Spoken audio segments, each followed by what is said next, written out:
When birds migrate वो लोग एक वी फॉर्मेशन में अपनी विंटर डेस्टिनेशन की तरफ जाते हैं एंड जो टिप पे होता है इट हैज़ द ही और she has the hardest job to do like the wind resistance is the highest and they are the leader for the time being और उनको सब रेजिस्टेंस फील करनी पड़ती है they have to navigate through the winds and so that others can fall back.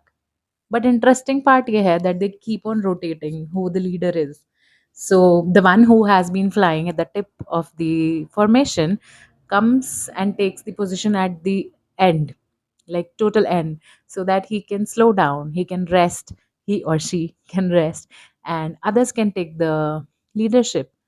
But they don't think, like, they really don't think that not being a leader means you are any less. We all take our turns.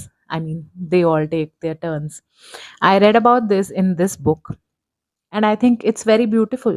When in life you have been struggling in your own battles, you have to understand कि हमारे family, friends, mentors, and other professional help uh, are there, and we can lean on them.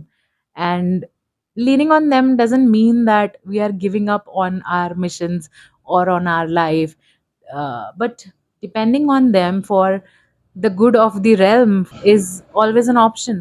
आप थक गए हो आप पीछे आ जाओ and let the others lead for some time. There's no harm in that. If you are tired and you have been dealing with your battles alone, maybe talk to a friend, maybe reach out for help from someone else. Ultimately, we are all walking each other home.